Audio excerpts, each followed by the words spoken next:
वंदे रूप सनातनो रघुयुगो श्रीजीव गोपालको वंदे रूप सनातनो रघुयुगो श्रीजीव गोपालको जय प्रभुपदा प्रभुपदा प्रभुपदा श्रील प्रभुपदा। जय रूप गोस्वामी जय रूप गोस्वामी श्रील रूप गोस्वामी जय श्रील रूप गोस्वामी। श्रील प्रभुपाद की जय।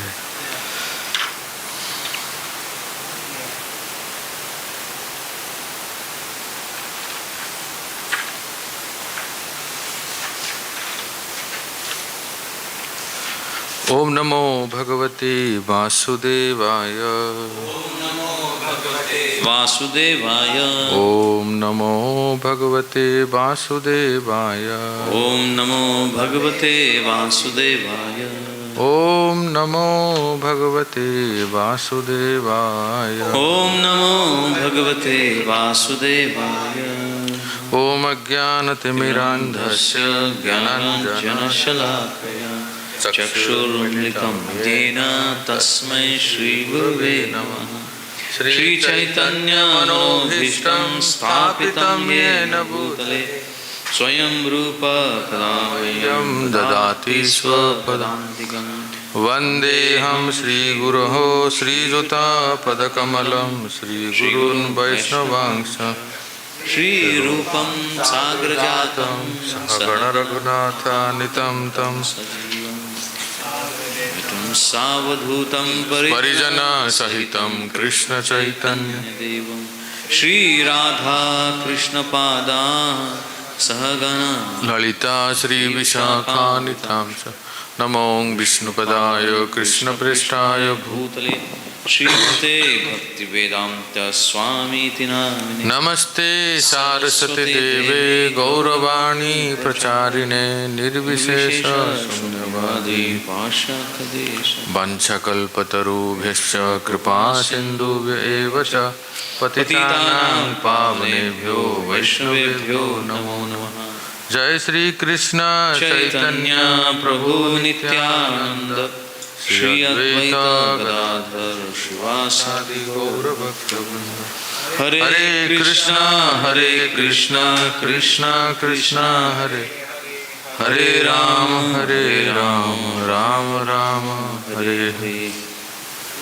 गुरवे गौरचंद्राय राधिकाय तदालये कृष्णाय कृष्णभक्ताय तद्भक्ताय नमो नमः।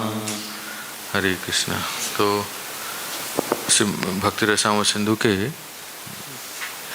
पृष्ठ 96 और 97 जहाँ हमने दास्य भाव और सख्य भाव पढ़े, सख्य 48 नंबर भक्ति सख्य भाव में पढ़े।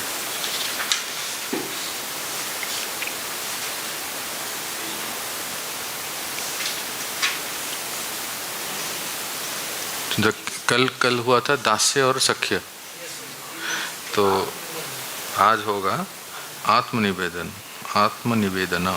तो आत्मनिवेदन के आचार्य कौन है?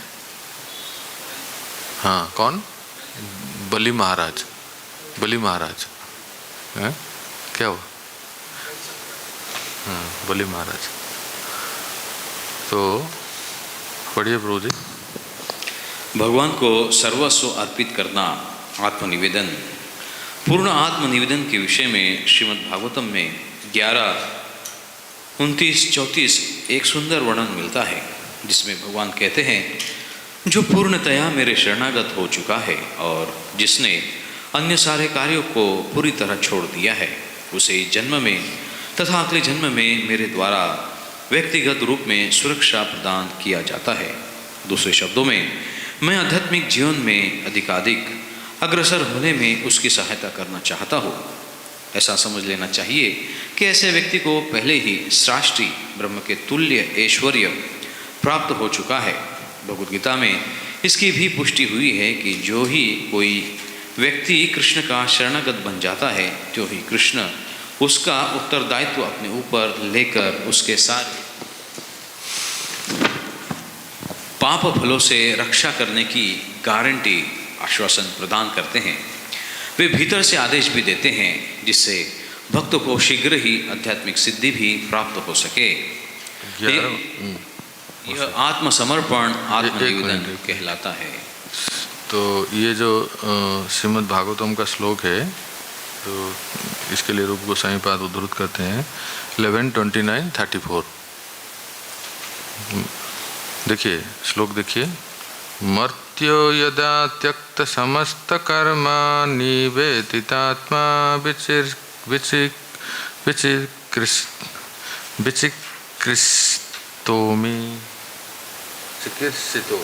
विचिकित्सितो में तदामृतत्वं प्रतिपद्यमानो मयात्मभूयाय च कल्पते वै।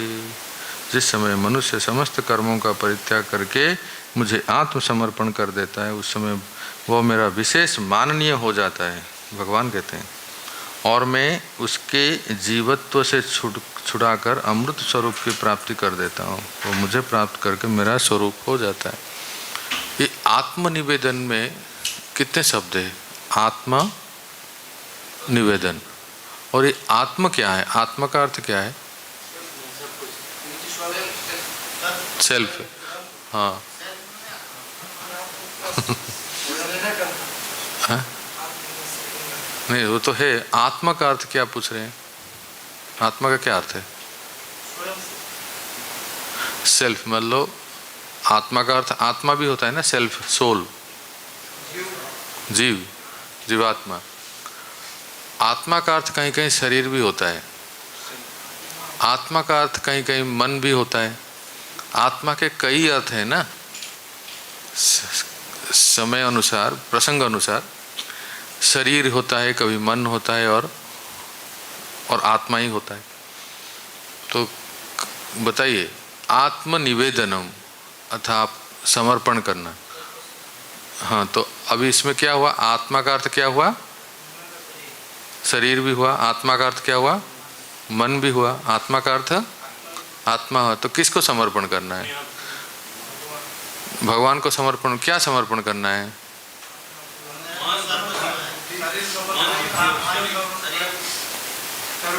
अभी जैसे आपने कहा ना, आत्मा का अर्थ मन, बुद्धि और शरीर से। मन और बुद्धि या शरीर या आत्मा, ये सब कुछ भगवान को निवेदन करना, समर्पण करना, इसको कहते हैं आत्मनिवेदन, है ना।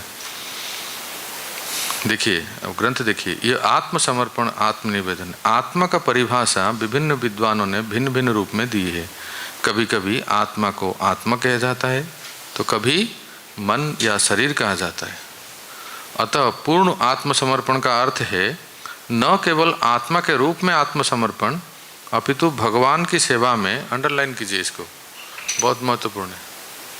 इसको ध्यान रखिए कि आत्मसमर्पण का अर्थ है केवल आत्मा नहीं, अपितु भगवान की सेवा में अपना मन तथा शरीर भी अर्पित कर देना।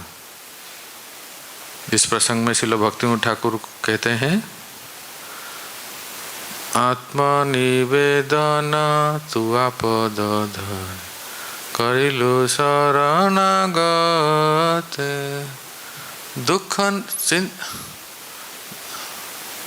दुख न रहिल चिंता दूरे गेल चौधि गे। बहुत अच्छा गीत है इसे। आत्मनिवेदन तुआ पदे धरे होइलु शरणागत। शरणागत में कई सारे भजन है। एक जैसे प्रभु तब पद जुगे मोर निवेदन। उसके बाद नाही मागे देह सुख विद्या धन जन। ये आत्मनिवेदन। और कौन सा आत्मनिवेदन है? मानस देह गेह जो किछु मोर, ये भी है ना। तो यहाँ लिखा है, देखिए, हे प्रभु, मेरा मन, मेरा घर बार, मेरा परिवार, शरीर, मेरा सर्वस्व आपकी सेवा में अर्पित है। और भी भक्तिविनोद ठाकुर आत्मनिवेदन के कई भजन लिखते हैं ना। सर्वस्व तोमार चरणे सपिया, पड़ेछि तोमार घरे। बोलिए सब।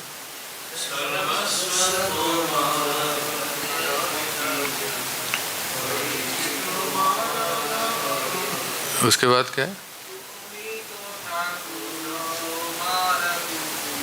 बोलिया जाना हमारी, तुमी तो ठाकुर तोमार कुकुर, बोलिया जाना हम। तो ये भी आत्मनिवेदन है ना। तो अतएव आप चाहे मुझे मारे या संरक्षण प्रदान करे, आपको सारा अधिकार प्राप्त है, मेरे पास अपना कहने के लिए कुछ नहीं है। इस प्रकार का भाव जब होता है तब ये वास्तव में आत्मनिवेदन है ना। तेरा तुझको अर्पण क्या लागे मेरा, बाकी तेरा सब ATM कार्ड मेरा, अगर ऐसा भाव हो तो कैसा आत्मनिवेदन। कहते हैं ना कि मैं सब कुछ समर्पण कर दिया, बस अपना बैंक बैलेंस छोड़ के।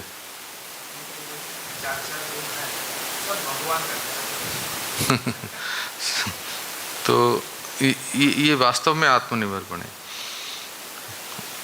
आगे पढ़िए। यमुनाचार्य, श्री यमुनाचार्य ने भगवान की स्तुति करते हुए इसी प्रकार के भाव निम्नलिखित शब्दों में व्यक्त किए हैं।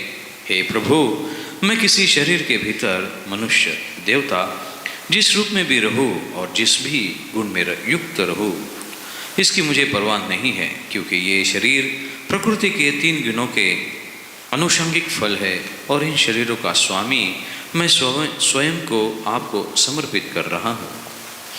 हरिभक्ति विवेक में शरीर के समर्पण के विषय में एक श्लोक रूप गोस्वामी पाद यहाँ कह रहे हैं। अर्थो द्विधात्म शब्दस्य पंडितेर उपपायते, देहि अहंतास्पदम कैश्चित देह कश्चिन ममत्व भाग।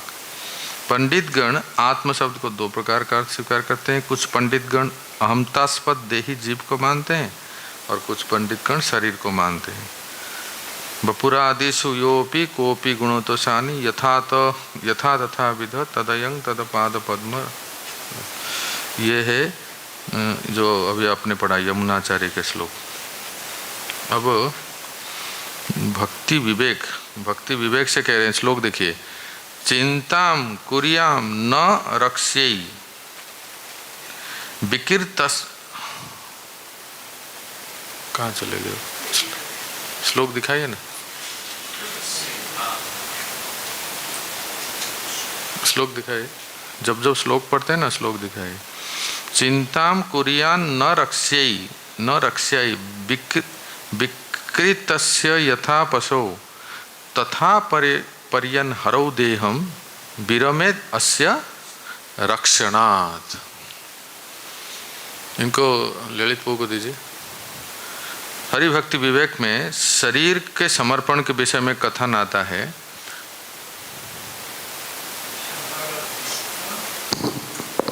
शरणागत होना, शरणापति। नहीं, आप कहीं है पता नहीं, रुके हुए।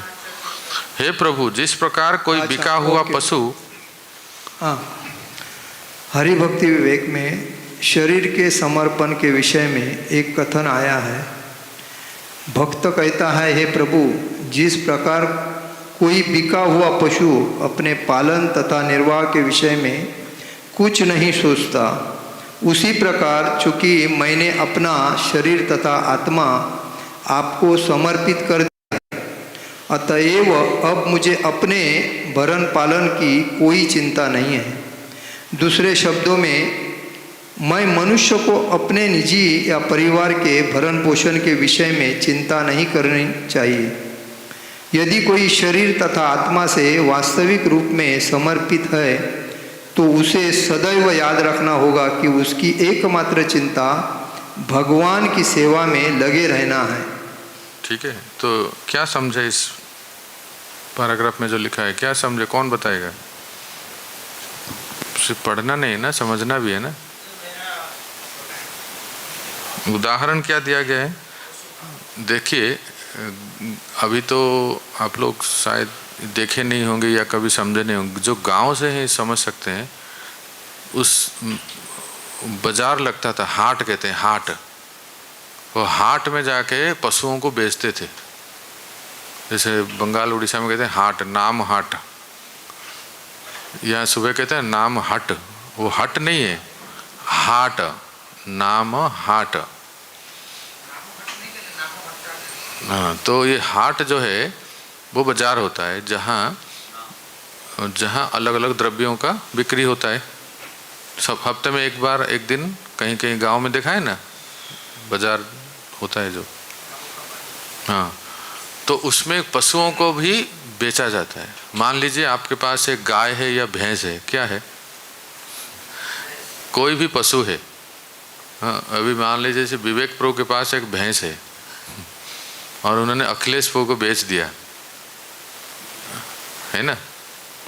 तो वो पशु एक बार बिक जाने के बाद, तो वो पशु कभी कभी क्या होता है, उसकी आदत के वजह से घूम फिर के वो पुराने घर में आ जाए। अभ्यास है ना, इसलिए तो वो पशु है ना, इसलिए ही वो मनुष्य नहीं है ना। तो बिक दिया गया है, उसको पता नहीं कि मुझे बेच दिया है, वो बेच देते हैं। तो कभी कभी वो दूसरे जो पहले जो है ना, उनके पास भी आ जाता है। तो वो जो है उसको भगाता है। अब कुछ ही दिन पहले उसके साथ था, उसको इतना खिलाता पिलाता, मेरो प्यारो भैंसा, ऐसा प्यार करता था। लेकिन एक बार बिकने के बाद वो फिर से उसको भगाता है। अब वो पशु क्या करेगा, उसका जो नया मालिक है उसके पास चला जाएगा। तो उसके मन में क्या है कि मेरा इस संसार में बस आप ही हैं, सब कुछ आप हैं।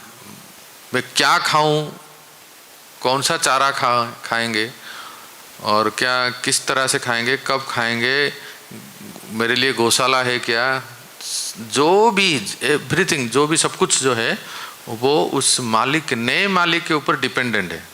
सबको समझा, क्लियर हुआ? बिल्कुल इस तरह से भक्त भगवान के ऊपर समर्पण हो जाता है।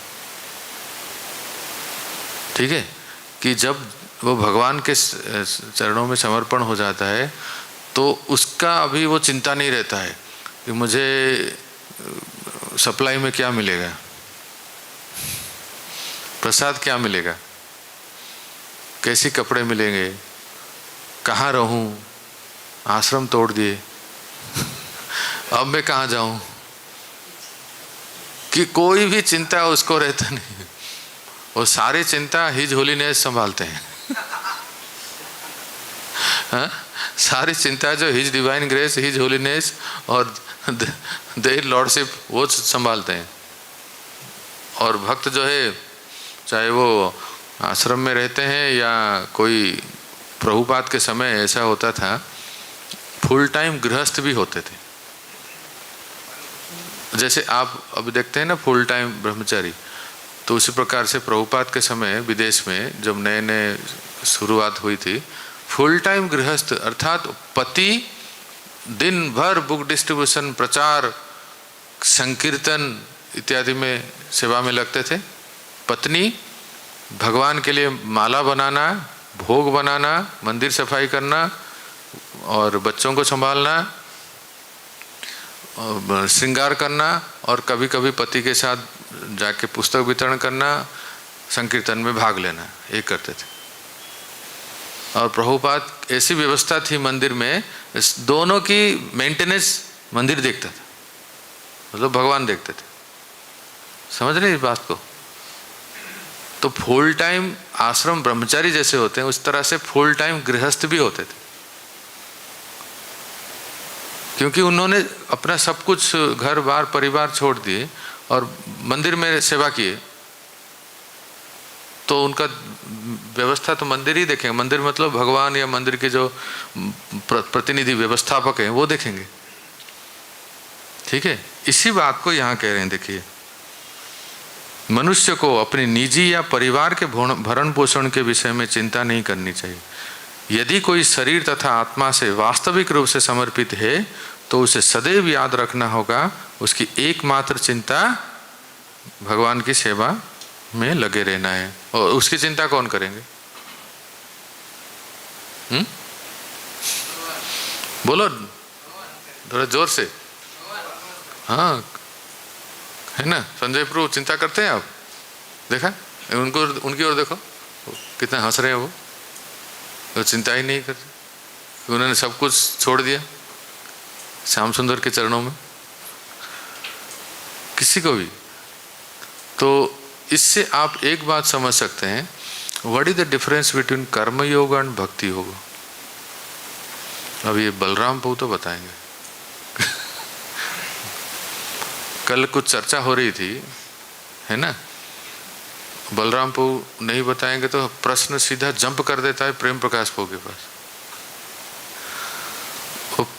अभी से आप ये जो मैं अभी तक जो चर्चा किया ना, मंदिर सेवा प्रभुपाद के समय क्या होता था, ये सब इत्यादि से आप समझ सकते हैं कर्मयोग और भक्ति योग में थोड़ा सा अंतर है। बताइए तो, इस उदाहरण से बताइए। मान लीजिए कोई भक्त भगवान की अर्चा विग्रह की सेवा करते पुजारी है, या कोई भक्त मंदिर में भक्तों को ड्राइविंग करके सेवा करता है, वो सभी भक्तों को प्रचार कार्य में लेके जाता है, गाड़ी चलाते हैं। तो उसमें कर्म योग और भक्ति योग में कैसे अंतर होगा? Please tell his grace Prem Prakash को माइक दे दीजिए।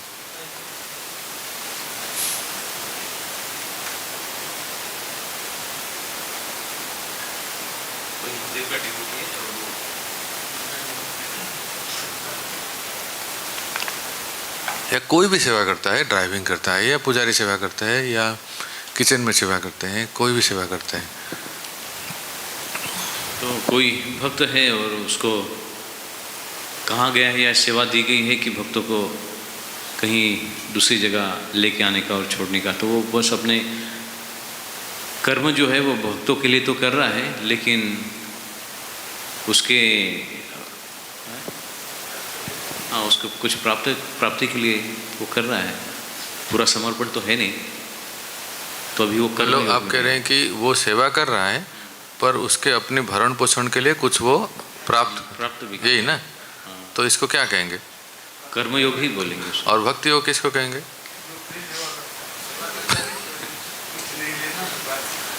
जो अच्छा, जो सेवा करते हैं बदले में कुछ लेते नहीं है।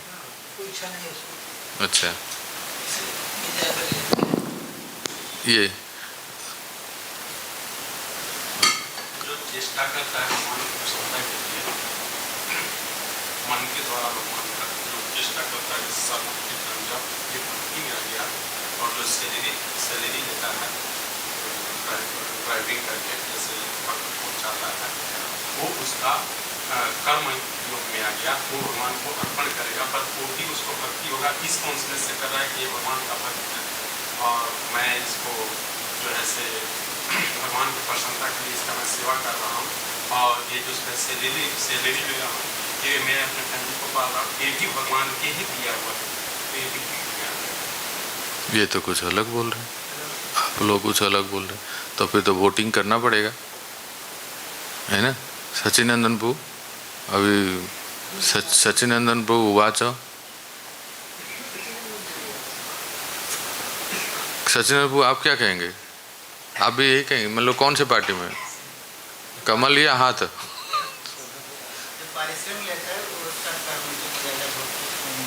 हाँ,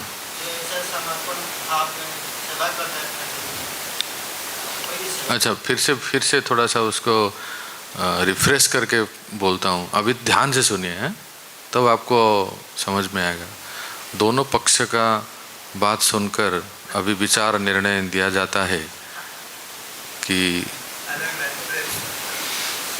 अभी सुनिए, जैसे मान लीजिए मैं एक फुल टाइम डिवोटी हूँ, मंदिर में पुजारी सेवा करता हूँ, ठीक है, और जो भी है श्रृंगार, भोग लगाना इत्यादि इत्यादि सब सेवाएं में करते हैं।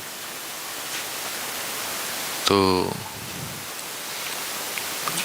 अभी मंदिर में रहता हूँ तो मंदिर में जो प्रसाद मिलता है और जो भी मुझे चाहिए धोती जो भी आवश्यकता है वो सब मिलता है। या मुझे कभी जाना हो कहीं, मुझे प्रचार के लिए जाना हो या किसी और तीर्थ स्थान में जाना हो, कहीं घर जाना हो, किसी कार्य के लिए जाना हो, तो मैं अभी कहाँ से प्राप्त करूँ? मंदिर से ही, मतलब भगवान के प्रतिनिधि मंदिर से ही। ये एक हो गया, ठीक है। और दूसरा केस में बोलता हूँ, एकदम ध्यान दे के सुनिए। इस बार अगर आप लोगों ने कोई नहीं बता पाया तो सिर पटक देंगे। इतना खोल के तो कोई नहीं बताएगा। ये अभी समझ में आया जो मैंने अभी बताया? किसको समझ में नहीं आया? संजय प्रभु, आपके पास जो प्रभु जी नाम बोल रहा हूँ, दीनानाथ प्रभु, समझ में आया अभी जो मैं बोला? बलराम प्रभु, ठीक है। सुदामा, ओके। नेक्स्ट, मैं एक गृहस्थ हूँ, मेरी पत्नी है और मैंने संपूर्ण जीवन भगवान के सेवा में जीवन दिया हूँ। मैं 4 नियम पालन करता हूँ, मैं 16 माला जप करता हूँ, गुरु मंत्र ग्रहण किया हूँ, गुरु पादाश्रय ग्रहण किया हूँ और मंदिर में मैं भी फुल टाइम पुजारी सेवा करता हूँ और धर्मपत्नी जो है वो भी मंदिर में सेवा करते हैं। और मुझे घर चलाने के लिए या हमारी जो पोषण, मेंटेनेंस, उसके लिए जो भी कुछ मुझे आवश्यकता है वो मंदिर देता है। ये अभी जो मैं बताया सबको समझ में आया? अब बताइए, ये दोनों में क्या अंतर है? क्या ये दोनों कर्म योग है या भक्ति योग है? कितने लोग कहते हैं भक्ति योग है? सभी? और नहीं पूछ रहे हैं ना। और कर्मयोग, इसको कर्मयोग भी कहेंगे। बोलिए, मैं कर्मयोग के पक्ष में हूं। देखा, जय हो। हमारे पार्टी में कोई एक तो मिला, ये कर्मयोग है। और जो निर्दलीय है, बोलो सचिनानंद पो, अमल पो, ये जो 2 उदाहरण हमने दिया क्या है? बोलो कौन से? तो मैं एग्जाम्पल नहीं पूछ रहा हूँ, एग्जाम्पल तो मैंने ही बता दिया ना। प्रश्न पूछ रहा हूँ। प्रश्न ये है कि ये भक्ति योग है या कर्म योग है?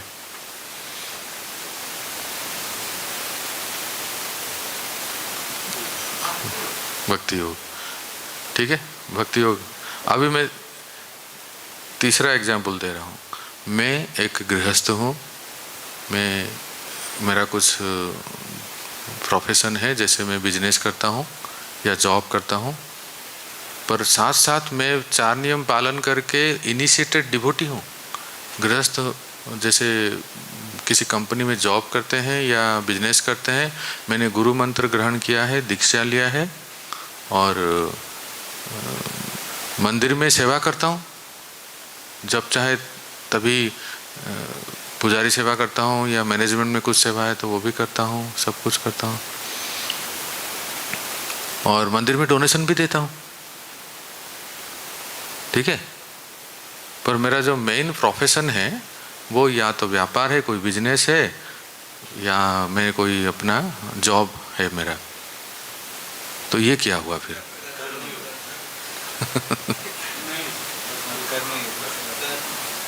कितने लोग कर्मयोग कहते हैं? हाथ उठाओ। अच्छा चलो, हमारे पक्ष में कौन होगा अभी देखते हैं। कितने लोग भक्ति योग कहते हैं? जय हो। 2, बस 2 ही। तो मेजोरिटी तो उधर ही चले गए, सो बहुमत। और कितने लोग निर्दलीय हैं? अमल प्रभु बताओ, ये फिर क्या होगा?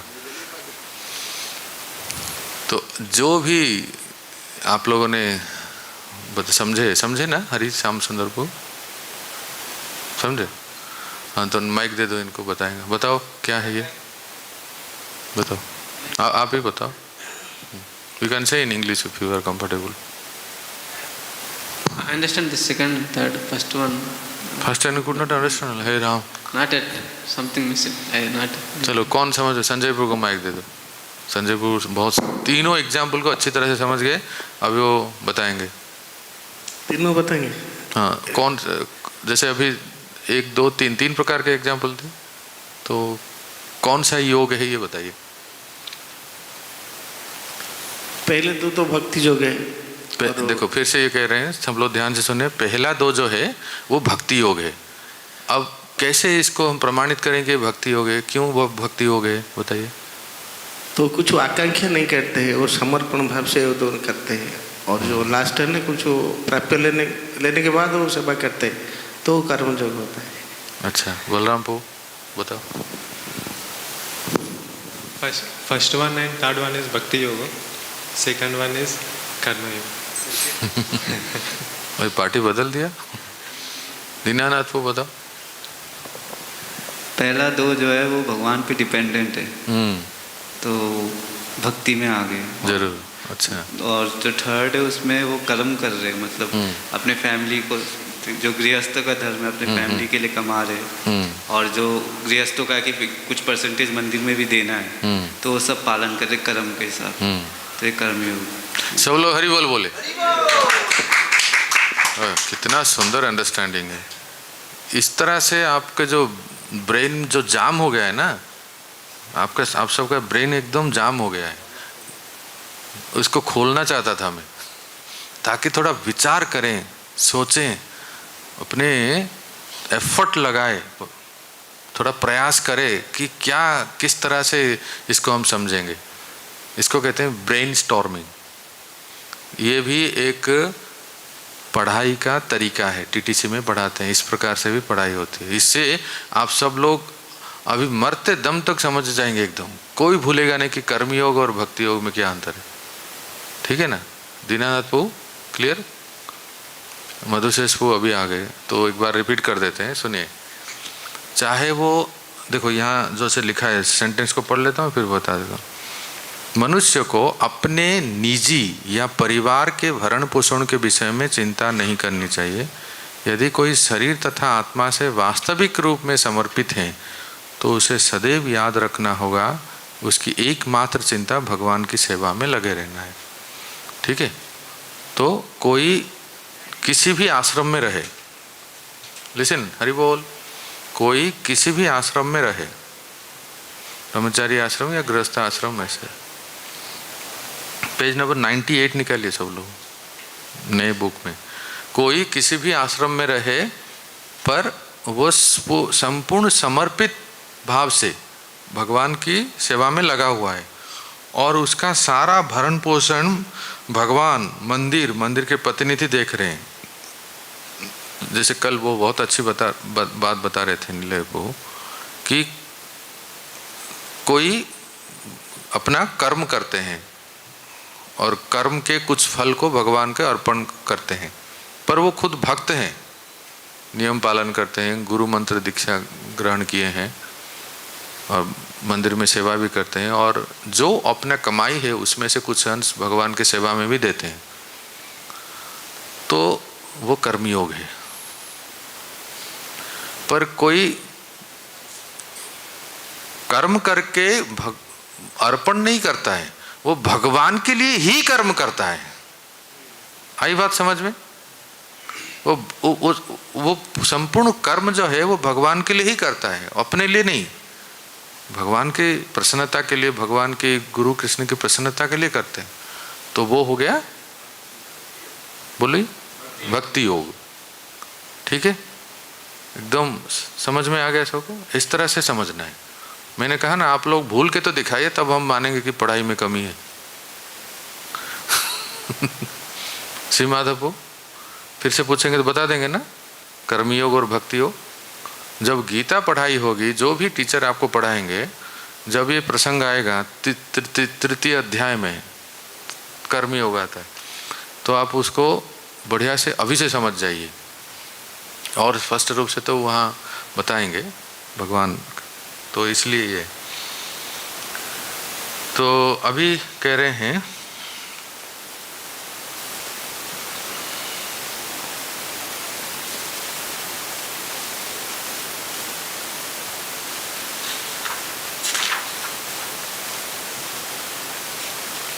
अब ये जो है 50 नंबर भक्ति जो है, निज प्रिय उपहरणम, निज प्रिय वस्तु को अर्पित करना। संस्कृत में इसको क्या कहते हैं? निज प्रिय उपहरणम, प्रिय वस्तु। पढ़िए, कौन, माइक कहाँ है?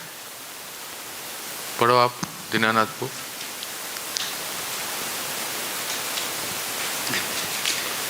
प्रिय वस्तु अर्पित करना। श्रीमद् भागवतम में 11 स्कंद 11 अध्याय और 41 श्लोक नंबर में उद्धव से कृष्ण कहते हैं, हे मित्र, यदि कोई अपनी सर्वश्रेष्ठ या सर्वाधिक प्रिय वस्तु मुझे अर्पित करता है तो उसे नित्य लाभ मिलेगा।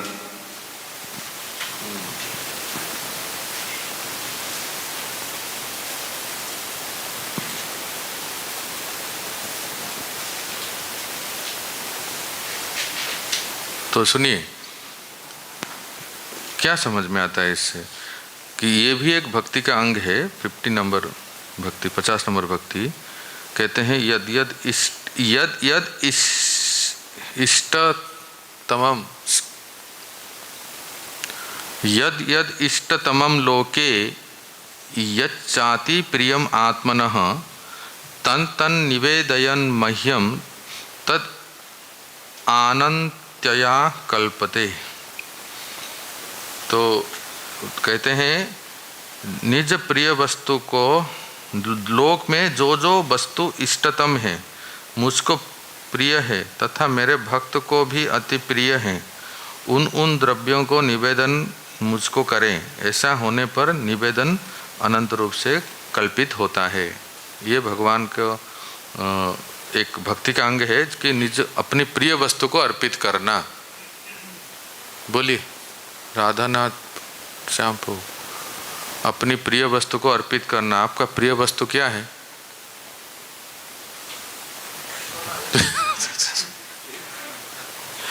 प्रभु जी, सेल फोन, इसको तो हम दे नहीं सकते ना। मैंने कहा कि भगवान कह रहे हैं कि अपनी प्रिय वस्तु को अर्पित करना भक्ति है। क्या है प्रिय वस्तु? सदामा सखा प्रभु, आपकी प्रिय वस्तु कोई है? साधना। कि किसे, इसको कैसे समझे?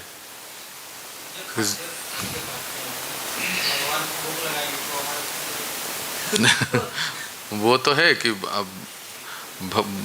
भगवान को तो भोग लगाते ही हैं।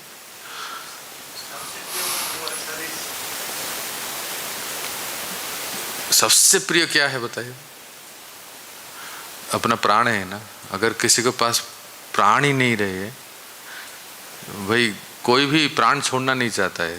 प्राणी कहते किसको हैं? जो प्राण से अटैच है। कोई भी कितना हो पहुंचा हुआ क्यों ना हो, इतना आसानी से प्राण छोड़ने नहीं चाहते। भगवान कहते हैं आपका जो सबसे प्रिय है ना, वो मुझे दे दो। क्या? प्राण, मतलब अपना जीवन हम भगवान को दे दें। अच्छा, इसमें समझने के लिए दो प्रकार से इसको समझते हैं। यहाँ कहते हैं, सुनिए ध्यान से, भगवान कहते हैं कि प्रिय वस्तु को अर्पित करना। तो अब इसमें तुरंत मन में प्रश्न होगा, किसका प्रिय है? या हमारा प्रिय? नहीं, हमारा प्रिय नहीं होगा। हाँ, अब इसलिए इसको ऐसे समझना है, जो वस्तु भगवान को प्रिय है, भगवान को प्रिय है, उसको भगवान को अर्पण करना। भगवान को प्रिय क्या है? चिकू। और क्या है? भगवान को प्रिय माखन है। और क्या है? रबड़ी है। हाँ, और क्या है? दही चावल, दही भात। अच्छा ठीक है, दही भात है, पर सर्दी में भगवान को प्रिय नहीं है ना। सर्दी में तो दही भात नहीं खाएंगे ना। और क्या प्रिय है भगवान को? हाँ, श्रीखंड पूरी, आम्रखंड। अच्छा, तो जो आप देखते हैं जो शास्त्रों में, जो लीलाओं में सुनते हैं कि जो भगवान को प्रिय है तो वो अर्पण करें। भगवान को प्रिय है मोर पंख, भगवान को प्रिय है उन बहुत अच्छा पोशाक, बढ़िया से सुंदर पोशाक पहनते हैं। भगवान को प्रिय है बहुत सुंदर माला, है ना? तो माला हम अर्पण कर सकते हैं, मंदिर में करते हैं ना। तो अरे कुछ नहीं है तो भगवान को आप क्या दे सकते हैं? एक तुलसी का पत्ता। हमारे एक दो भक्त हैं, प्रत्येक दिन वो गौशाला में जाते हैं और वहाँ से फूल चुनते हैं, तुलसी के पत्ते चुनते हैं और भी पत्ते चुनते हैं, उसको बढ़िया से वो गुलदस्ता बनाते हैं, छोटा सा एक फूल की गुलदस्ता ऐसे बनाते हैं और यहाँ के पुजारी को देते हैं। और आप देखेंगे प्राय ललिता विशाखा के हाथ में वो छोटा सा फूल का एक गुलदस्ता जैसा होता है, वो पहनाते हैं, वो अर्पण करते हैं। तो अरुण चरण प्रभु और श्रीनाथ प्रभु, मैं तो वहाँ यहाँ 6:30 बजे भगा देते हैं ना सबको, तो मैं वहाँ चला जाता हूँ जप करने के लिए। तो मैं देखता हूँ रोज़ ये 2 भक्त आते हैं, वहाँ से पत्ते, तुलसी की मंजरी, फूल, ये सब चुनते हैं और उसका एक छोटा सा गुलदस्ता जैसा बनाते हैं। क्या कहते हैं उसको? वो छोटा सा बनाते हैं ना, जो राधा रानी अपने हाथ में लेती है, फूल की गुच्छा जो है वो बनाते हैं और वो पुजारी को देते हैं, अर्पण करते हैं। कितना सुंदर भाव है ना। आज आपने सुना, ये एक भक्ति का अंग है, जो भगवान को प्रिय लगता है उसको अर्पण करना। अगर हमें वो आता है, मान लीजिए किसी को, माताओं को तो इसमें बहुत एक्सपर्ट है, फूल बना लेना, तरह तरह के माला बनाने, तरह तरह के मुकुट बना देते हैं और ज्वेलरी बना देते हैं, कितना अच्छा है। तो उसी तरह से कोई भी व्यक्ति, पुरुष या स्त्री, कोई भी, जो ऐसा लगता है जैसे ये भगवान को प्रिय है तो हमने भगवान को अर्पण करना है, तो इससे प्रसन्न होते हैं। एक तो है जो भगवान को प्रिय है वो अर्पण करे, दूसरा कहते हैं कि मेरे भक्त को भी अति प्रिय हैं, उन द्रव्यों को मुझे निवेदन करें। जो भक्त को भी प्रिय है, अर्थात हम एक तरह से किसी अपनी प्रिय वस्तु को प्रति आसक्त होते हैं और उस प्रिय वस्तु को या प्रिय कुछ भी प्रिय को हमने भगवान के लिए त्याग दिया, वो भगवान उससे बहुत प्रसन्न हो जाते हैं। एक बड़ा त्याग है एक्चुअली। इसके बिना मैं जी नहीं सकता, इसके बिना रह नहीं सकता, या कुछ भी, घर, मकान, गाड़ी, घोड़ा, बंगला, बच्चे, परिवार, जो भी है, समझ रहे हैं ना। कोई आश्रम में हो, कोई गृहस्थ हो, भाई मैंने एक पुत्र को दे दिया भगवान की सेवा में, या कोई मेरा गाड़ी है, मैं भगवान की सेवा में, जो मुझे बहुत प्रिय है। कुछ भी जो अपने लिए कोई प्रिय हो या भगवान को प्रिय हो, कोई दोनों तरफ से जो भगवान को अर्पण करते हैं, तो ये एक भक्ति का अंग है। Is it clear? ठीक है। नेक्स्ट, कृष्ण के लिए सारी चेष्टाएं करना। तदर्थे अखिल चेष्टितम। कहते हैं लौकिकी वैदिकी वापी, अरे बोल श्लोक दिखाइए, सब लोग श्लोक देखें। प्रभु जी आप थोड़ा यहाँ ध्यान दीजिए ना, जैसे ही मैं श्लोक बोलता हूँ तो आप कैमरा उनको दिखाइए। लौकिकी, प्रभु कल्याण प्रभु आप जरा उनको बताते रहिए। लौकिकी वादिकी वापी या क्रिया क्रियते मुने हरि सेवानुकूलैव सा कार्या भक्तिम इच्छता। हे नारद मुनि, ये श्लोक है पांचरात्र से। हे मुनि नारद, लौकिक वैदिक जो कुछ क्रिया मनुष्य समाज में प्रचलित है, भक्ति प्राप्त करना चाहे तो इसमें पढ़ते हैं यार। पढ़िए मधुशेष को नारद पंचरात्र में 99। कृष्ण के लिए सारी चेष्टाएं करना। नारद पंचरात्र में एक कथन आता है कि प्रभु की तुष्टि के लिए जीवन के संपूर्ण क्षेत्रों में मनुष्य किस प्रकार कर्म करे। उसमें कहा गया है कि जो व्यक्ति वास्तव में भक्ति में रत है उसे सभी प्रकार के कर्म करने चाहिए, शास्त्रों द्वारा बतलाए गए तथा जीविकोपार्जन के लिए स्वीकृत। दूसरे शब्दों में भक्त न केवल शास्त्र विहित भक्ति कर्म करे अपितु कृष्ण भावनामृत में रहते हुए अपने व्यावहारिक जीवन के भी कार्य करे। उदाहरणार्थ, यदि किसी भक्त के पास कोई बड़ा संस्थान या फैक्ट्री हो तो वह अपनी ऐसी भौतिक संपत्ति के लाभ को भगवान की सेवा में अर्पित कर सकता है। जैसे कोई उदाहरण, जॉर्ज हैरिसन उन्होंने दे दिया ना पूरा अपना मेंशन को, जिसका नाम हुआ भक्ति वेदांता मैनर। वो किसका है? उनका ही था। उन्होंने दे दिया प्रभुपाद को भक्ति वेदांता मैनर, लंदन में जो है। तो ये एक है, कोई है किसके पास कुछ है तो वो भगवान को दे सकते हैं। और कोई उदाहरण, अम्बरीश प्रभु ने दिया है ना मायापुर इस्कॉन मंदिर के लिए। ये तो हो गए गृहस्थ। कोई कृष्णार्थे अखिल चेष्टा का अर्थ है तदर्थ अखिल चेष्टितम। किसके पास कोई गुण है, वो गृहस्थ नहीं है, उसके पास धन नहीं है, लेकिन वो फुल टाइम डिवोटी है, वो सिविल इंजीनियर है, तो उसने अपना स्किल, अपने गुण को भगवान की सेवा में दे दिए, तो उसको भगवान की सेवा में मंदिर बना सकते हैं, बड़े बड़े इमारतें बना सकते हैं। महाराज जी सारा बुद्धि उसमें लगा दिए बनाने में, बनाते हैं ना, तो उनके पास वो स्किल है, वो गुण है, तो उन्होंने। और किसको, कोई कंप्यूटर साइंस में एक्सपर्ट है, बहुत अच्छा उसने पढ़ा है कंप्यूटर्स। कोई डॉक्टर है ना प्रभु, हरि श्याम सुंदर प्रभु। तो अगर वो जानता है कुछ तो वो भगवान के सेवा में, भक्तों के सेवा में प्रयोग किए, अर्पण किए। तो ये है कृष्णार्थे अखिल चेष्टा। अब कह रहे हैं 52 शरणापत्ति। पढ़िए श्री माधव को।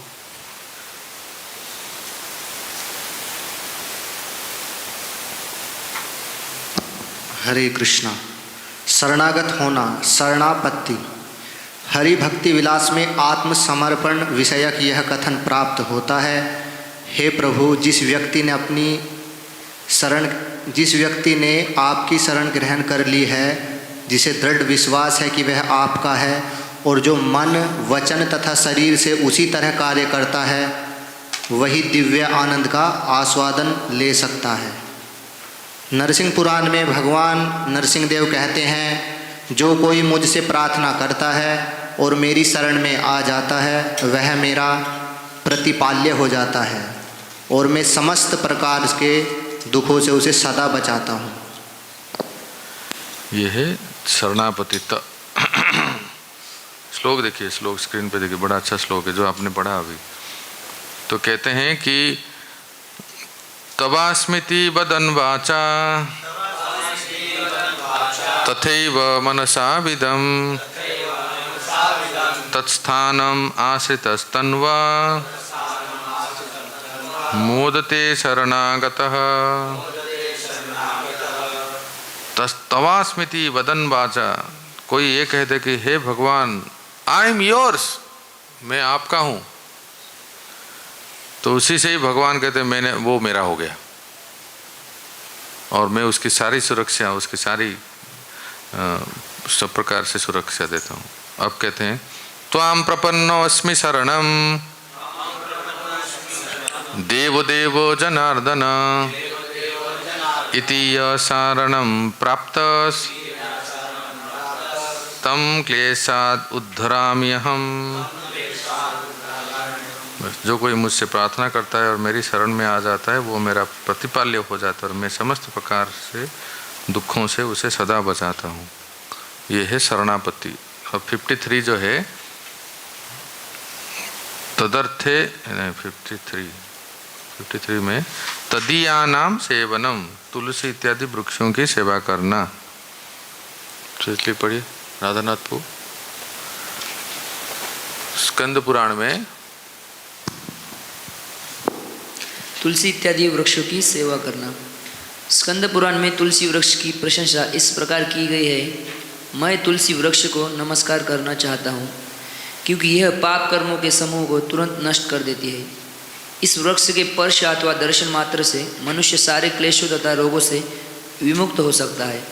इसको नमस्कार करने तथा इस वृक्ष पर जल डालने मात्र से मनुष्य यमराज के दरबार में भेजे जाने के भय से मुक्त हो जाता है। जो व्यक्ति कहीं भी तुलसी का वृक्ष उगाता है वह निश्चय ही भगवान कृष्ण का भक्त बनता है। जब तुलसी दल भक्तिपूर्वक कृष्ण के चरण कमलों पर अर्पित किए जाते हैं तो भगवत प्रेम का पूर्ण विकास होता है। बोलो तुलसी महारानी की जय। ऐसा कौन बोलते हैं? अभी तक आपने याद किए यही तो बोलते हैं, वो याद आया? महाराज जब तुलसी आरती कहते हैं तो पहले यही बोलते हैं ना। हाँ, आगे। भारत में सारे हिंदू यहाँ तक कि जो वैष्णव नहीं है वे भी तुलसी वृक्ष की विशेष सेवा करते हैं। बड़े बड़े शहरों तक में जहाँ तुलसी वृक्ष को रख पाना अत्यंत कठिन है वहाँ भी ऐसे लोग मिलते हैं जो बड़े यत्न से इस वृक्ष की सेवा करते हैं। वे इसे सींचते हैं और प्रणाम करते हैं क्योंकि भक्ति में तुलसी वृक्ष की पूजा का अत्यधिक महत्व है। स्कंद पुराण में तुलसी विषय के एक अन्य कथन मिलता है। तुलसी सभी प्रकार के कल्याणमय है। इसके दर्शन, स्पर्श, स्मरण, वंदन, प्रणाम, श्रवण या इस वृक्ष के लगाने मात्र से सदैव कल्याण होता है।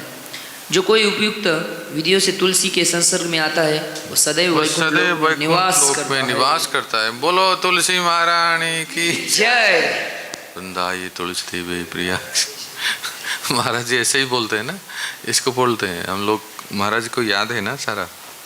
तो बहुत ही शास्त्रीय प्रमाण के साथ ये एक बहुत बड़ा मुख्य भक्ति अंग है। बड़े दुख की बात है, इसी कई साधु संत कहते हैं तुलसी के पौधे में पानी देने से क्या होगा।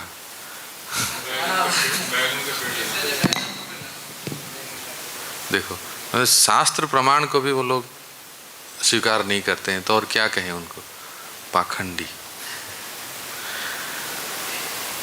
शास्त्रों का श्रवण 54, शास्त्रस्य श्रवण, शास्त्रस्य सेवा, शास्त्र सेवा। जैसे आप कहते हैं ना कि नाम सेवा का अर्थ क्या है, नाम जप करना। धाम सेवा का अर्थ क्या है, धाम की सफाई करना, सेवा करना इत्यादि। उसी प्रकार से शास्त्र सेवा, अब ये जो भक्ति है शास्त्र सेवा। शास्त्र सेवा का अर्थ क्या है, शास्त्र को अगरबत्ती घुमाना, अध्ययन करना। ये बहुत महत्वपूर्ण है। देखिए श्लोक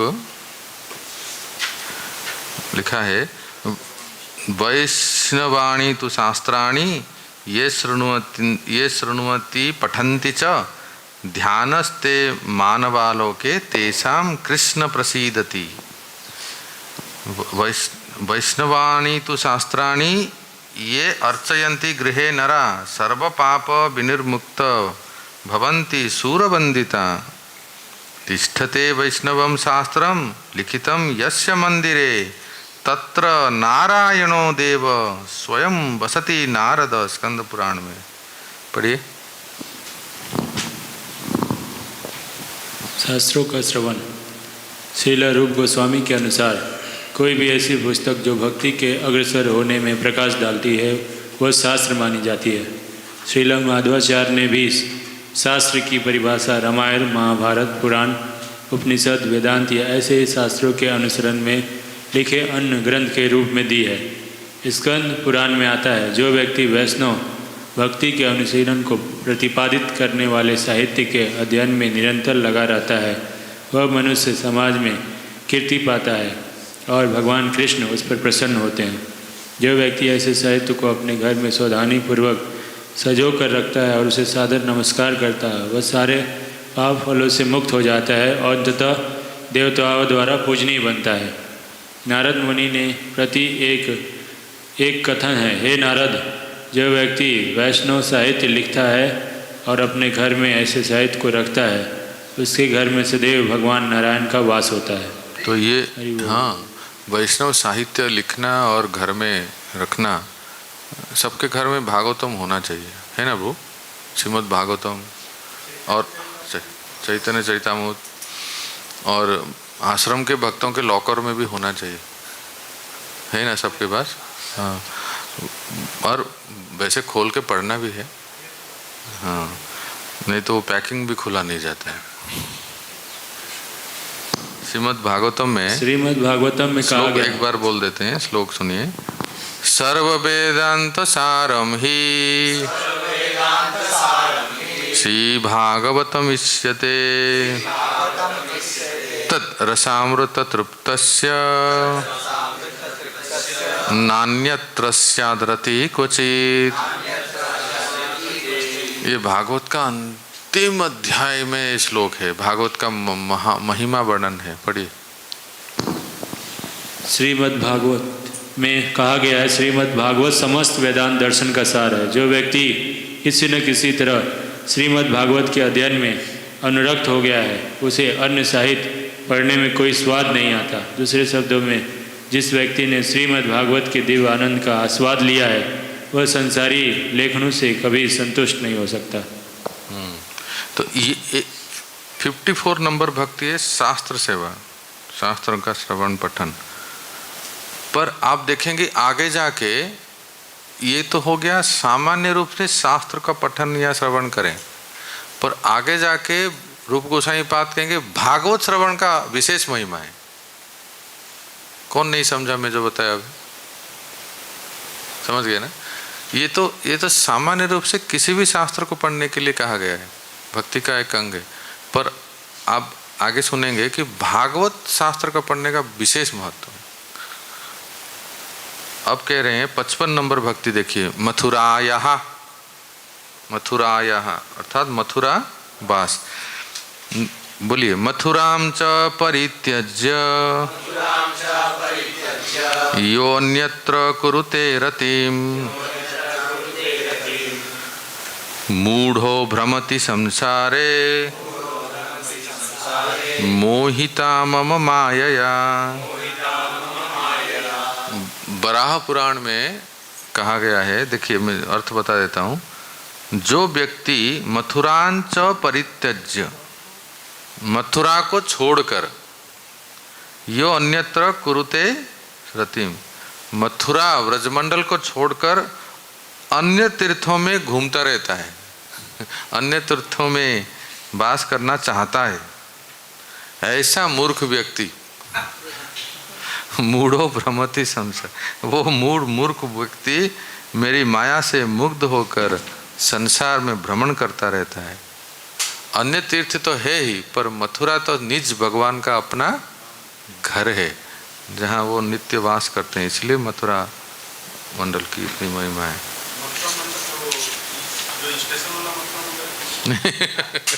ये भगवान, मथुरा मतलब वो मथुरा स्टेशन समझे, वो नहीं, संपूर्ण ब्रजमंडल। हाँ, सभी पूरा। जैसे अभी अब भागवत में पढ़ोगे, नारद मुनि ने ध्रुव महाराज को कहे कानपुर में, कानपुर मतलब बिठूर में, वहाँ कानपुर के पास बिठूर में, कहे कि तत्तात गच्छ भद्रम ते यमुनायाम तटस्थ शुचि पुण्यम मधुबनम क्षेत्र नित्य सानिध्यम हरि, है ना। ध्रुव महाराज को नारद मुनि कहाँ भेजे? मधुबन जाइए और वहाँ जाके भगवान का भजन कीजिए, तपस्या कीजिए। क्यों? और दिल्ली नहीं भेजे, मधुबन क्यों भेजे? क्योंकि उसका एक कारण बताते हैं, यत्र नित्यता सानिध्यम हरि, जहाँ हरि नित्य वास करते हैं। तो उसके तात्पर्य में प्रभुपाद लिखते हैं, टीकाकार भी लिखते हैं, मधुबन का अर्थ है संपूर्ण ब्रजमंडल। पर फिर भी ब्रजमंडल में एक स्थान है जिसका नाम है मधुबन। कितने लोग गए हैं? ध्रुव टीला, ध्रुव देखें, ध्रुव महाराज की तपस्थली, तो वो मधुबन है। पर प्रकारांत से संपूर्ण ब्रजमंडल को मथुरा कहते हैं, है ना। अब कह रहे हैं कि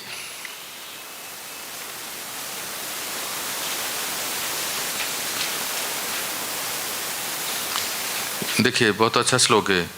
त्रैलोक्यवर्ती तीर्थानां सेवाना दुर्लभा हिया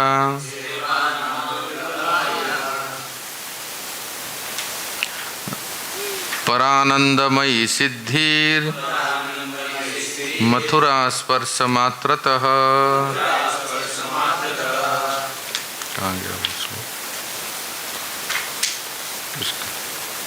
हाँ इधर ये है ब्रह्मांड पुराण में लिखा है, त्रैलोक्य वर्त तीर्था नाम सेवा नाम दुर्लभ।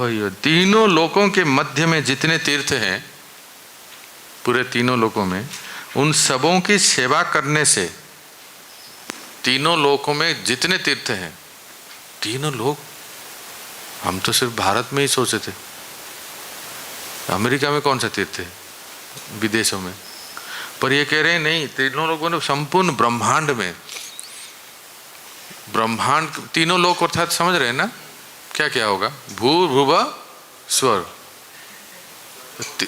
हाँ तीनों लोक जो है ना, कहते हैं तीनों लोकों के मध्य में जितने तीर्थ हैं उन सबों की सेवा करने से जो परमानंद में प्रेम लक्षणा सिद्धि दुर्लभ होती है, वो जो प्राप्त नहीं होता है, मथुरा में सोने से मिल जाता है।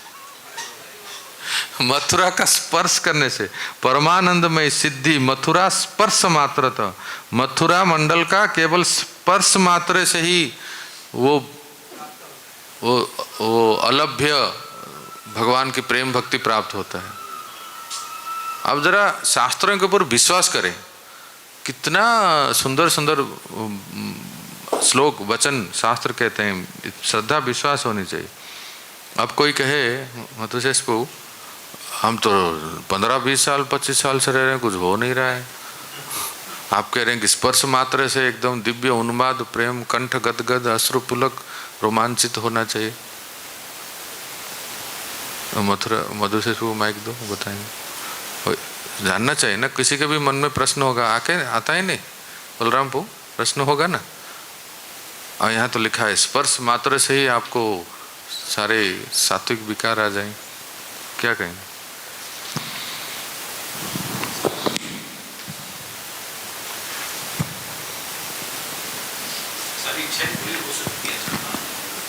देखो इसका ऐसा है कि ये सब पढ़ने के बाद ना एक अच्छा श्लोक आएगा, सद्धियान, याद रखिए सद्धियान। ये इसका अर्थ ये है कि एक तो है कि साधक में दृढ़ विश्वास होना चाहिए इस वाक्य के ऊपर, एक, और अपराध शून्य होना चाहिए, जिससे इसका रिजल्ट एकदम ऐसे मिलता है, ऐसे प्राप्त होता है। पर होता क्या है, हमसे आए दिन कुछ ना कुछ हो जाता है और इतना श्रद्धा विश्वास भी नहीं हो पाता है। जैसे कुछ साधकों को आप देखे होंगे कि वो ब्रजमंडल छोड़ के जाते ही नहीं, आप जानते हैं नहीं भाई, दिल्ली में बड़ा फेस्टिवल हो रहा है, चाहे G20 हो जाए कि भूकंप आ जाए कि बहुत बड़ा उत्सव हो रहा है, बहुत कुछ बंट रहा है, वहाँ प्रधानमंत्री दे रहे हैं सबको ना, ब्रजमंडल छोड़ के जाते नहीं। एक बार अकबर ने, एक जब बादशाह थे ना, उन्होंने एक सभा बुलाई, तो उस समय वृंदावन में थे स्वामी हरिदास जी, और उन्हीं के समकालीन थे दामोदर मंदिर में श्री जीव गोस्वामी पाद। कई बार, 1-2 बार ऐसे हुआ है। आगरा ज़्यादा दूर नहीं है, तो उसका तो राजधानी तो दिल्ली था ही, पर उसका एक डेरा यहाँ भी डालते थे आगरा में। तो कुछ ऐसे शास्त्रार्थ हो गया, शास्त्र में शास्त्रार्थ होते हैं ना, शास्त्र चर्चा विवाद होता है पंडितों को बुला के, तो उस समय कहा कि इसका समाधान कौन करेगा। बोले वृंदावन में एक बहुत अच्छे विद्वान संत हैं कि गंगा श्रेष्ठ है कि यमुना श्रेष्ठ है, उसका प्रमाणित कर दें कोई। सब पंडित तो अपने अपने श्लोक बोले, सब वेद शास्त्र इतिहास से सब लोग। अब कौन कहेंगे, तो किसने कहा कि वृंदावन में जाइए, वो संत अगर यहाँ आ जाएंगे वो आपको निर्णायक उत्तर दे देंगे कि और श्रेष्ठ कौन है और किसकी महानता है और कैसे है। वो कौन है कि दामोदर मंदिर में जीव गोसाई पाद रहते हैं। मैं आपको किस संदर्भ में बोल रहा हूँ, कैसे संत लोग जो ब्रज के प्रति इतने असक्त रहते हैं, अटैच रहते हैं। अकबर हार मान गया लेकिन जीव गोसाई पाद के लिए ब्रज छोड़ के हम नहीं जाएंगे।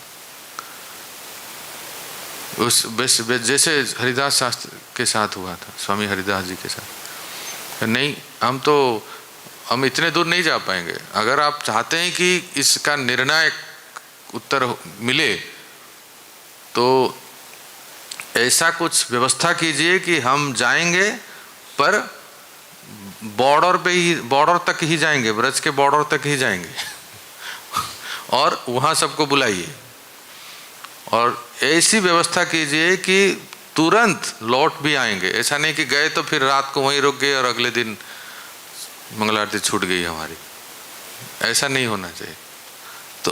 तो ये इतने निष्ठावान थे और अकबर ने ऐसा व्यवस्था भी किया।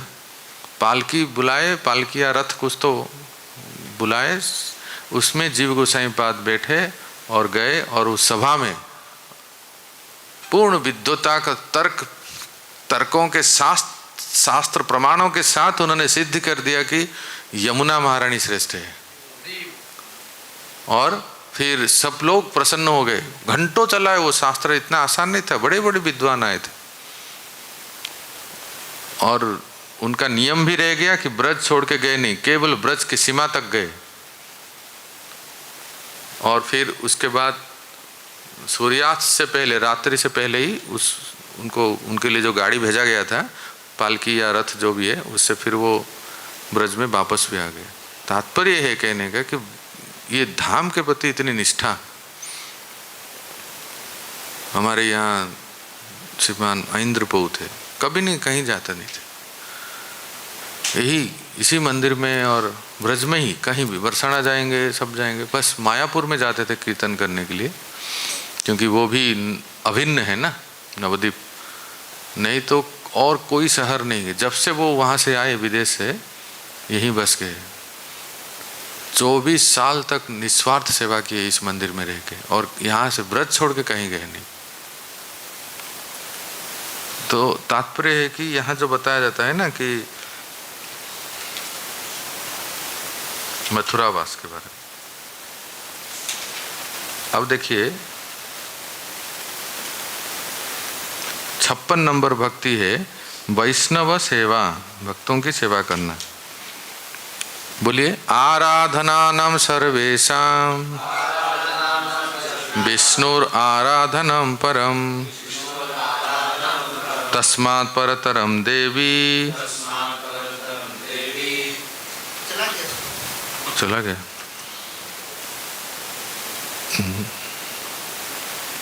तदीयानां समर्चनम,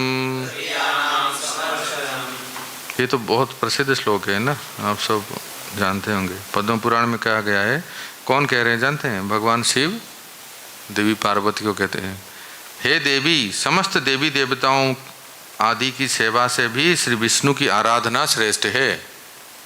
और उससे भी श्रेष्ठ क्या है? हाँ, उनके भक्तों की सेवा करें, ये उससे भी श्रेष्ठ है। और कौन से भक्तों की? नहीं, सिर्फ महाराज जी आएंगे ही तो सेवा करेंगे, बाकी ये लोग भक्त थोड़ी है, हम क्यों सेवा करें? ये तो यहाँ लिखा नहीं कि महाराज जी की ही सेवा करें, यहाँ तो लिखा नहीं ना श्लोक में, लिखा है क्या? सब लोग ग्रंथ देख रहे, हाँ कहीं लिखा है क्या? मैं पूछ रहा हूँ कि यहाँ लिखा है तदीयानाम समर्चनम, उनसे भी, भगवान की सेवा से भी अधिक श्रेष्ठ है भगवान के भक्तों की सेवा करें।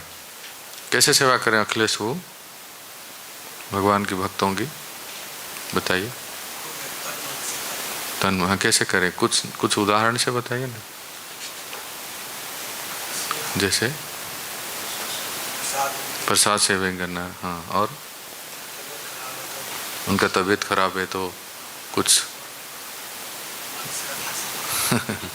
औषधि, गर्म पानी, सही बात है ना। हाँ, तो ये यही सीख रहे हैं, ये 64 भक्ति अंग में एक है। श्रीमद् भागवतम में भी कहा गया है 3:7-19 में, यत् सेवया भगवतः कुटस्थस्य मधुद्विषः रतिरास भवेत् तीव्र पादयोर्व्यसनार्दनः। भागवतम में कहते हैं भगवत भक्तों की सेवा से तीनों कालों में सत्य भगवान मधुसूदन के चरण युगल में सर्व दुख नाशक प्रेम उत्सव लाभ होता है। देखिए इतना सुंदर श्लोक है, एक ध्यान से सुनिए, एक बहुत मुख्य पॉइंट है। हम सब यहाँ जो आए हैं, मतलब इकट्ठे हुए हैं घर बार छोड़ के, अपने अपना जो भी बिजनेस, जॉब, जो भी नौकरी चाकरी इत्यादि सब, किस लिए आए हैं? 2 टाइम अच्छी तरह से खा के सोने के लिए आए हैं? किस लिए, मतलब उद्देश्य क्या है? भगवान की प्रेम भक्ति प्राप्त करने के लिए। ऐसे ही सुबह सुबह कहते हैं ना, जिसको रति कहते हैं, ये रति मिलेगा कैसे? हैं? क्या लगा? मति नहीं, इस श्लोक में उत्तर है, जरा देखो ना। भक्तों की सेवा करने से, देखो, by service to the devotees, देख रहे हैं ना, by service to the devotees यत सेवया, भक्तों की सेवा करने से तीव्र रति रास, भाव भक्ति, इंटेंस रस भाव भक्ति या प्रेम भक्ति को प्राप्त करेंगे। कितना सरल और स्पष्ट दिखाए, देखो ना। अगर हम भक्तों की सेवा करेंगे तो फिर हम उससे भगवान की प्रेम भक्ति प्राप्त करते हैं। ये प्रमाण है, देखिए आपके सामने भागवतों में भगवान के प्रति प्रेम भक्ति। क्यों? क्योंकि कुटस्थस्य who is fixed in one form, मधुद्विष। मधुद्विष का अर्थ क्या है? प्रभुपाद जी के एक शिष्य थे मधुद्विष, ऑस्ट्रेलिया में प्रचार करते थे। तो डिस्ट्रॉयस ऑब्स्टैकल्स ऑफ द डिवोटी। तो तीनों कालों में सत्य भगवान मधुसूदन का चरण युगल में सर्व दुख नाशक। प्रभुपाद जी लिखते हैं नोडी में, देखिए ऐसा ही कथन, मैं भक्तों का निष्ठावान सेवक बनना चाहूँगा क्योंकि इनकी सेवा करने से भगवान की चरण कमलों की अनन्य प्रेम, अनन्य भक्ति प्राप्त की जा सकती है। भक्तों की सेवा समस्त भौतिक संतापों को कम करने वाली है और भगवान के प्रति गहन भक्ति प्रेम उत्पन्न करती है। ये कितना सुंदर सूत्र बताया गया। देखिए, हम अपने प्रयास से भगवान को प्राप्त कर सकते हैं, तो क्या करें?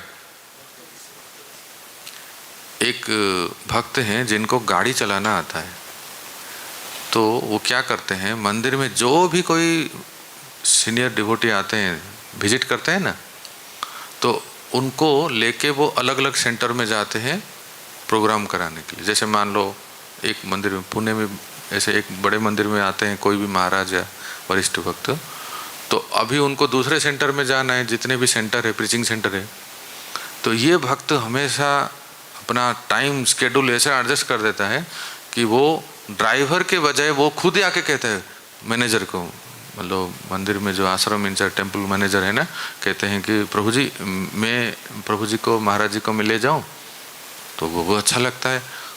एक दिन मैंने उनको पूछा, इतना अच्छा लगा जो उत्तर दिए, सब लोग ध्यान से सुने।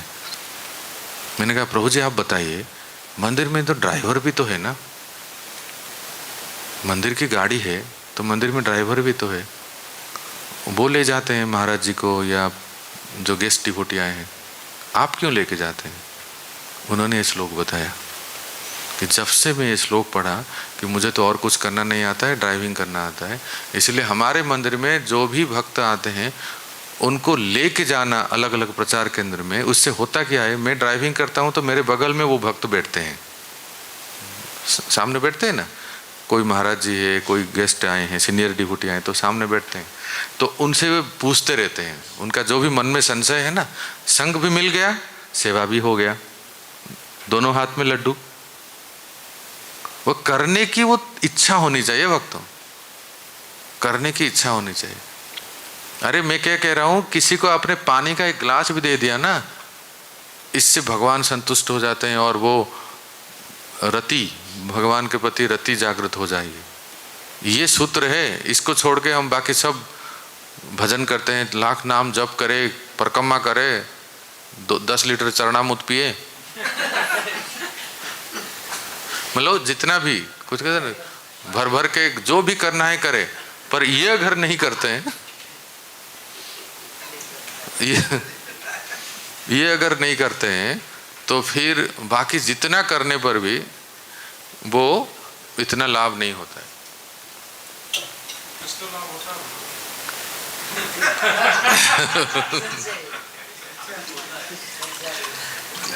देखिए कैसा है, आपने जैसे पूछा है, मान लो कोई बहुत भजन करता है, बहुत नाम जप करता है, बहुत अच्छी बात है, गिरिराज की परिक्रमा करते हैं या बहुत बड़े बड़े प्रवचन देते हैं, क्लास देते हैं, प्रचार करते हैं, अनेक भक्तों को बनाए, यूथ प्रीचिंग करते हैं, कांग्रेगेशन बनाते हैं, सेंटर भी बना दिए, इंचार्ज बन गए, सब कुछ हो गया, पर भक्तों के प्रति आदर नहीं है, भक्तों को ठीक से व्यवहार नहीं करते हैं या भक्तों की सेवा नहीं करते हैं। बहुत मुश्किल है इस लक्ष्य को प्राप्त करना। मैंने कहा ना, एक छोटा सा उदाहरण देकर आपको बताया, क्या मंदिर में ड्राइवर नहीं थे?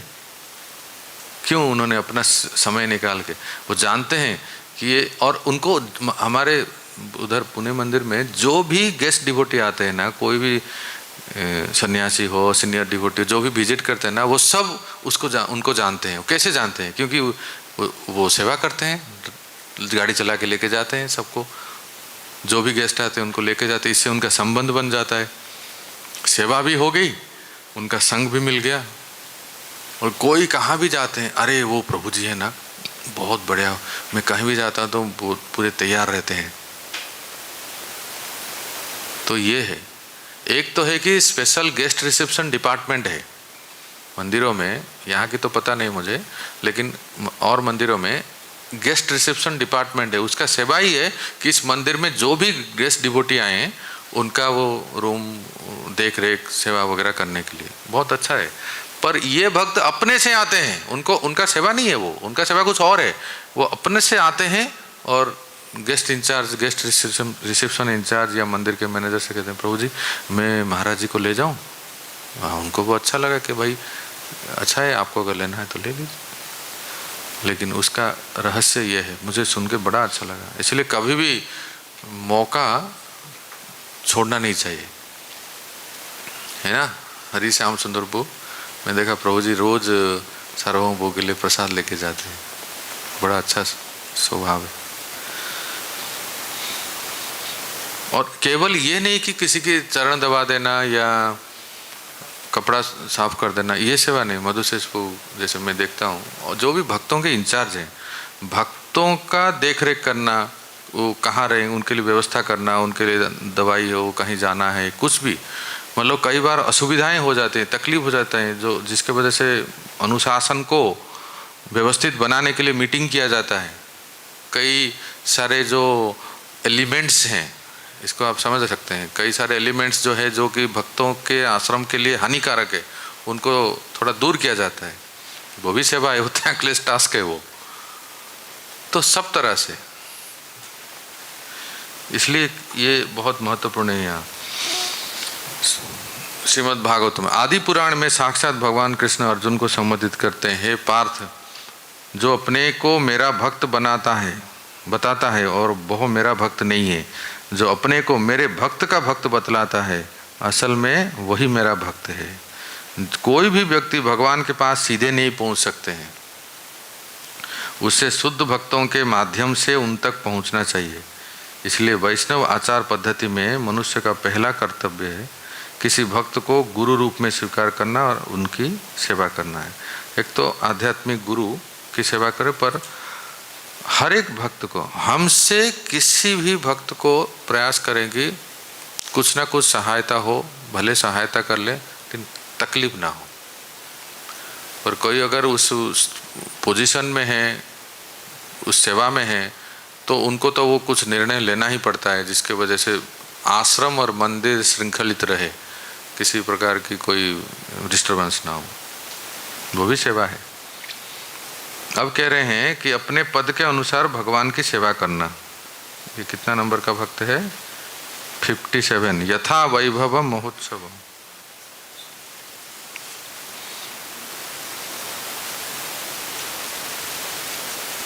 पद्म पुराण में कहा गया है, मनुष्य को चाहे अपनी आर्थिक स्थिति के अनुसार विभिन्न उत्सवों को संपन्न करे। हर व्यक्ति को चाहिए कि भगवान के विभिन्न उत्सवों समारोहों को अवश्य मनाए। मतलब मंदिर में उत्सव मनाए या घर में है तो घर में फेस्टिवल मनाए। यथा वैभव महोत्सव, ये है 57 भक्ति 57 फेस्टिवल्स करें। अब बहुत महत्वपूर्ण भक्ति का अंग आ रहा है जो थोड़े ही दिन के बाद हमारे सामने आ रहा है, वो है हरि वो कार्तिक में भक्ति करना। इसको कहते हैं ऊर्जा दरह। क्या कहते हैं? ऊर्जा व्रत या ऊर्जा आदर, ऊर्जा दरह। बोलिए, यथा दामोदरो भक्त वत्सल विदितो जनै तस्यायं तादृशो मासः स्वल्पम अपि उरुकारकः। पद्म पुराण में कहा गया है, भगवान दामोदर जिस प्रकार से जन समाज में भक्तवत्सल नाम से प्रसिद्ध हैं, उनका यह कार्तिक मास भी उसी प्रकार थोड़ा करने पर भी ज्यादा फल देने वाला है। कहते हैं अभिप्राय है कि जिस प्रकार ऋण लेने वाला, कितना सुंदर उदाहरण देता है, कोई किसी ने लोन लिया है, जिस प्रकार ऋण लेने वाला ऋण देने वाले को थोड़ा लेकर ब्याज के साथ ज्यादा करके देता है। ऋण लिया है, लोन लिया है, अब वो चुकाएगा तो कैसे? इंटरेस्ट के साथ, ठीक है ना? तो कहते हैं उसी प्रकार से दामोदर मास, कार्तिक मास भी उन्हीं के समान होकर कोई थोड़ा भक्ति करता है उसको इंटरेस्ट के साथ फल देता है। अल्प को बहुत करने वाला है, अर्थात अल्प साधन के फल में अत्यधिक फल देने वाला है। एक माला करेंगे तो 16 माला का फल मिल जाता। ऐसा मतलब नहीं कि एक माला ही करें। अगर आप लोग 16 माला करेंगे तो कितना फल मिलेगा? 64 माला का फल मिलेगा। और जो 25 माला करते हैं उनको कितना मिलेगा? ऐसे उदाहरण से तो थोड़ा करेंगे उसका फल बहुत है। कौन से, किस दिन में, कौन से महीने में? कार्तिक मास में। कौन बढ़िया से पढ़िए प्रो मधुशेष को।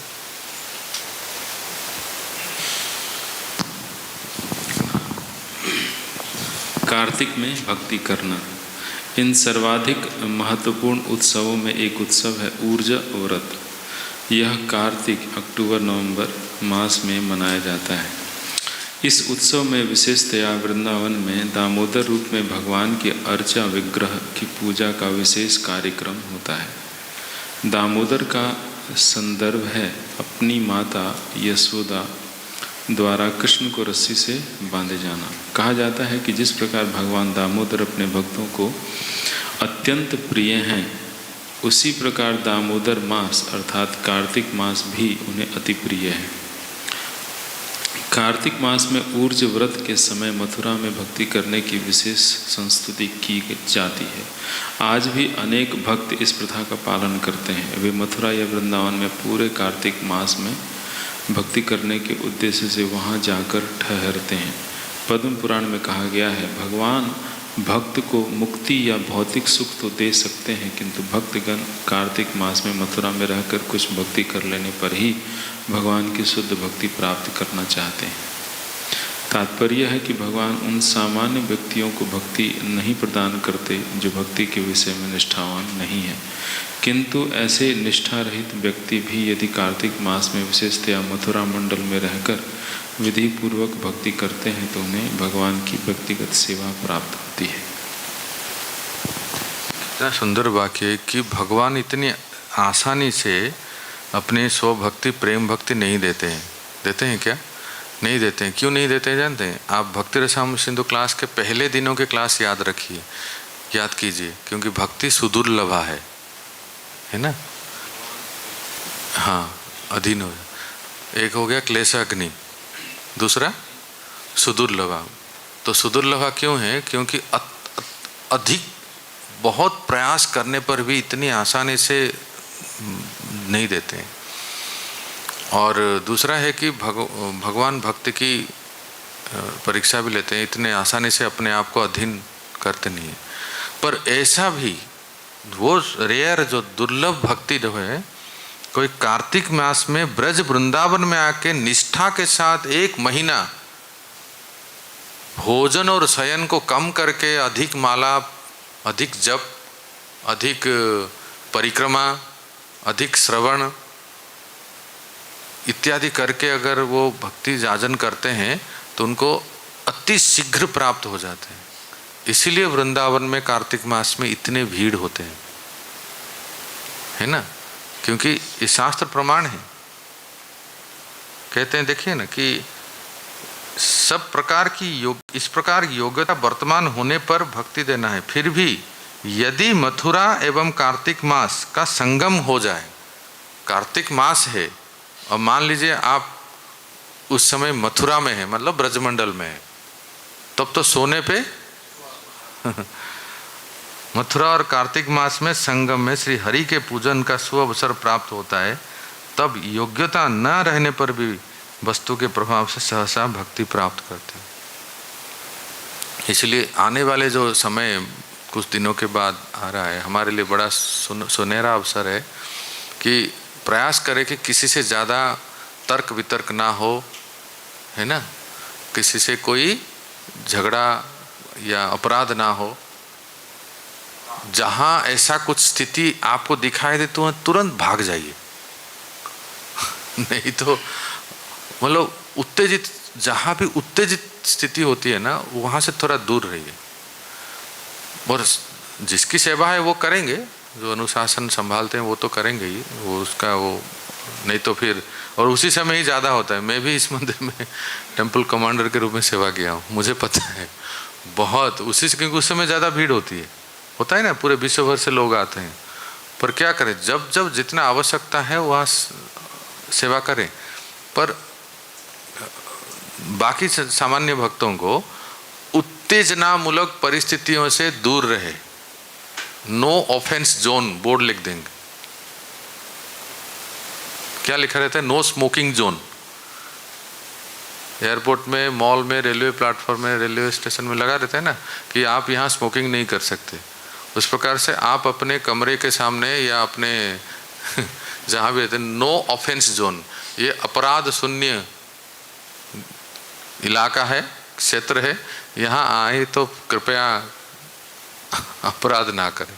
ऐसा पूरा बना देना चाहिए। कब तक? 1 महीने के बाद। तो फिर वो प्रश्न कर, प्रभु जी कार्तिक के बाद खूब लड़के करें क्या? कम से कम 1 महीने तक बड़े मौन व्रत रखना है, निष्ठा के साथ करें, जितनी आवश्यकता है उतना बात करें, और सोशल मीडिया इत्यादि से कम, जितना आवश्यकता है उतना ही, और अधिक से अधिक समय सब लोग अपना अपना संकल्प लें, कोई किसी को बताए नहीं। आपका अपना भजन किसी को बताने के लिए नहीं है, नरोत्तम दास ठाकुर ने मना किया है। अपना भजन कथा ना कहिबो जथा तथा। जो जितना माला करते हैं करेंगे, कार्तिक मास में जो भी परिक्रमा करेंगे या पूजा पाठ पारायण, भागवत का पारायण या कोई ग्रंथ पढ़ें, तो स्वयं से अपना निश्चय करें। और किसी को अगर पूछना है तो वरिष्ठ भक्त से पूछ ले। और मैंने रियलिस्टिक होना चाहिए, एक इस तरह से संकल्प ले जो हम कर पाएँ। और हम लोग कई बार इतने इतने बड़े बड़े संकल्प लेते हैं, 2-4 दिन के बाद फूस, जैसे बैलून का हवा निकल जाता है ना, फिर वही हो जाता है ना। लेट नाइट ना हो, जल्द से सो जाए। तो एक बहुत बड़ा व्रत है कि कार्तिक मास में 1 दिन भी मंगल आरती ना छूटे। रिवोल, ये बहुत बड़ा व्रत है ना। इस तरह से और भी जो भी हम कर सकते हैं, भगवान करे सब स्वस्थ रहे कि किसी की सुबह का कोई जो है कम ना हो जाए। ये बहुत बड़ा संकल्प है, व्रत है। इसी से ही तो भगवान की कृपा शक्ति मिलती है ना। वैसे इसको अंतिम कर देंगे। भगवान की लीला संबंधी उत्सवों को मनाना भविष्य पुराण में, ये नेक्स्ट है 59, श्री जन्मदिन यात्रा। भगवान के प्राकट्य जन्मदिन तथा उनके अन्य दिव्य लीलाओं को उत्सव के रूप में मनाने के विषय में यह कहा गया है, हे जनार्दन, हमें बतलाएं कि आपकी माता देवकी देवी ने आपको किस दिन जन्म दिया। भक्त पूछ रहे हैं, यदि आप हमें ये बतला दें तो हम उस तिथि को महोत्सव मनाएंगे। हे केसी के संहारक केशव, हम आपके चरण कमलों पर पूर्ण रूपेण शरणागत हैं और हम उत्सवों के द्वारा आपको केवल प्रसन्न करना चाहते हैं। भविष्य पुराण का यह कथन है, इसका प्रमाण है कि भगवान विविध उत्सवों को मनाने से भगवान अवश्य ही प्रसन्न। तो उत्सव मनाना, जन्माष्टमी और बोलिए राधाष्टमी, गोपाष्टमी, बहुलाष्टमी, बलराम जयंती, तो ये सब मनाना है। और 60 नंबर भक्ति है, श्रीमूर्तिर अंघ्रि सेवने प्रीति। अत्यधिक भक्तिपूर्वक अर्चा विग्रह की सेवा करना। आदि पुराण में कहा गया है कि जो व्यक्ति भगवान के पवित्र नाम का निरंतर कीर्तन करता है और जो भक्ति में तल्लीन रहकर दिव्य आनंद का अनुभव करता है, उसे केवल मुक्ति कभी नहीं दी जाती, अपितु भक्ति की सुविधाएं प्रदान की जाती है। मुक्ति का अर्थ है भौतिक कलम से छुटकारा। मुक्त हो जाने पर इस जगत में उसे फिर से जन्म लेना नहीं पड़ेगा। निर्विशेषवादी अपने अस्तित्व को समाप्त करने के लिए ब्रह्म में तल्लीन होना चाहते हैं, किंतु श्रीमद् भागवतम के अनुसार मुक्ति अपनी सामान्य स्थिति को प्राप्त करके शुभारंभ मात्र है। हर जीव की सामान्य स्थिति भगवत सेवा में संलग्न होना है। आदि पुराण के कथन से ऐसा प्रतीत होता है कि भक्त केवल भक्ति में तल्लीन रहने से संतुष्ट होता है, उसे भौतिक बद्ध जीवन में किसी मुक्ति की आकांक्षा नहीं रहती। दूसरे शब्दों में, जो व्यक्ति भक्ति में तल्लीन रहता है वो ऊपर से भले ही भौतिक जीवन स्थिति में रहता, वास्तव में रहता। हरे कृष्ण। तो अभी अंत में 5 बचे, कितने 60 हो गए ना, और 4 बचे 64 में से, और 4 बचे। और अंत में जो 5 जो है ना, अंतिम 5 पंचांग भक्ति कहते हैं ना, मुख्य कौन कौन से एक बार बता दीजिए। मथुरावास और साधु संग, नाम संकीर्तन, भागवतम पाठ और अर्चा विग्रह की सेवा। ये 5 को हम अगले हफ्ते श्रवण करेंगे। श्रील प्रभुपाद की जय, भक्ति रसाम सिंधु की, श्री रूप गोस्वामी पाद की जय। तो हो गया, अभी बस थोड़े ही दिनों में हो जाएगा।